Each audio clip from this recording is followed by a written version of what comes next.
So here I have the Operation Overdrive trackers and a GoGo chain. So let me bring it up closer.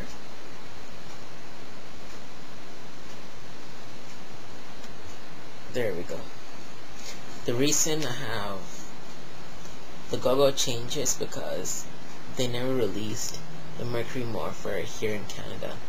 At least not to my knowledge. I mean, I was searching for this, but I never found it.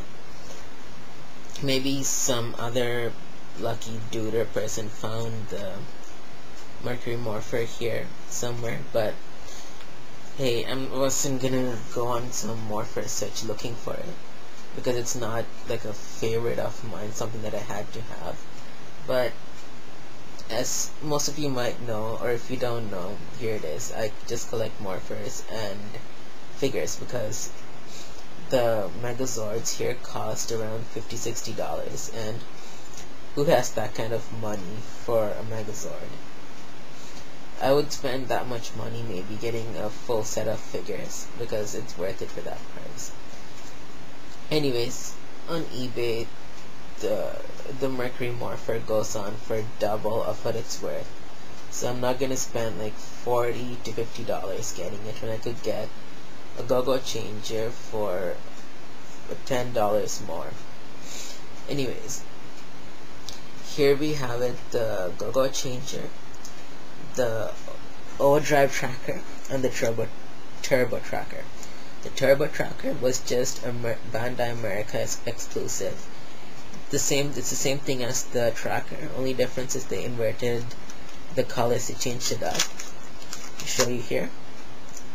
The buttons are yellow. The background of the buttons, the back panel, it's a see-through red. The back is a see-through red as well. And the top layer here is of a white color. And the side is a gold frame. And here we had the center of this little knob was white, and basically white, gold, and red and yellow was its primary colors that they used.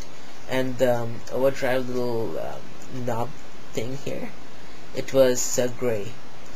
Now it's a lot different, the color theme on this. As you can see, it's red, the side, the little color things here, and the back is all silver. It's not white or red. When you open it up, the buttons are red and the back panel is black. So a lot of fans, they had some hatred towards the Overdrive Turbo tracker because of the funny colors it had.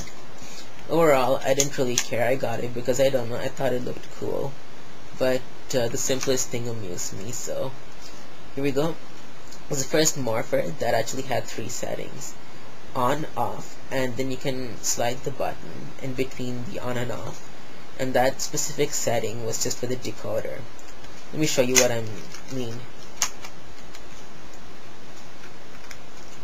Again, they built the little on and off switch a bit inside the Morpher, meaning that in order to turn it on or off, you had to kind of get your finger in there.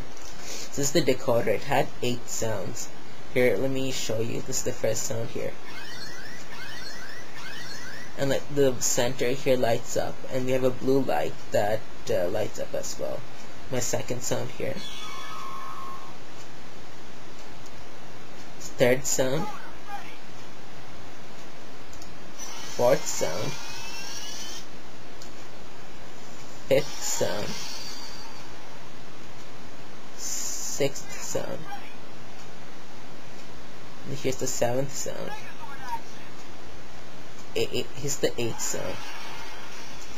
Let me see if there's another sound after. It's been a while since I played around with this. Yep, there we go, just 8 noises. And basically the middle setting is just for the decoder. The other buttons cannot be activated in that setting. But once you slide it on a step further to on, then we can, again, it's quite difficult to put it on. Here we go. Then the other buttons are activated. When you press the far button here, let me show you up close.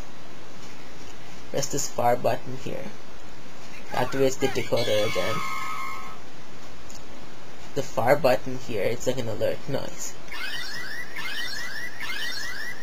And the middle button is like a morph sound. Oh, it keeps going apparently. Okay, hope it's done. There we go, it's done. The middle button is the morph call, or morph sound. Oh, I pressed it again. There we go. That's the morph sound.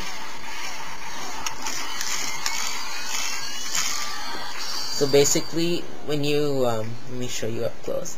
That's a little dial here. When you spin it really fast, the sound projects a lot louder when you press the morph button. Again, let me show you what I mean. That's it. As for the keypad, the numbers, they have the same noise, the same sound. Nothing fancy. And it has the Megazord. There's a Megazord button here, and this is the sound you get. Again, it's also an alert sound, or Megazord dispatch sound.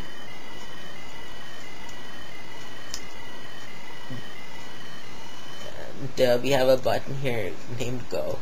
Press it, this is what it does. It says vehicles ready. That's about it for the Overdrive tracker. As for playability, for a little kid, they can have a lot of fun with this. Me personally, I would give it a rating out of 1 to 10. 10 being awesome, 1 being poor. I give it an 8 because not my favorite morpher. Because again, I'm used to the classic handheld, not handheld, wrist-mounted morphers. So this doesn't really scream out Power Rangers for me. But at the same time, the decoder action is really interesting because my first experience with the blue light, so I had a lot of fun like testing that out and having fun with it. So you have it. It's pretty available on eBay. Like you wouldn't be spending a lot on getting this because these were released in large quantities, so they're not that expensive at all. So this is the Overdrive tracker. And the differences between this and the Japanese version. The Japanese version was known as the Axcellular, and it had a little holder that came with it, which could attach onto your shoulder, and this it went into a holder. Also, when you pressed each of the buttons of the keypad, you could hear the voice basically screamed out the vehicle names like dump, buzz, dozer, whatever they were called. And that's all I know about the Axcellular. I don't know much about it, but this is pretty close to the Axcellular, minus the sound feature and some paint details. So I was pretty proud of Bandai America because they actually went out of their way this time to make the morphers somewhat accurate to its original Japanese version. Because if you knew the previous series like Mystic Force and SPD, they really did butcher the main morpher. Like they took out major features and whatnot. So this was an actual treat. So we have the Overdrive tracker. Again, not a personal favorite of it because I'm used to wrist-mounted morphers. But it's not a bad morpher. If you're looking for a morpher, I would say go for this. But if you're one of those classic people who aren't really into these high technological morphers, I would say just stick to the classics. So I'm just gonna do the review on this because every sound feature which you heard on this tracker is basically the same sound you have on the turbo tracker. Nothing different, only the colors and theme is different of this.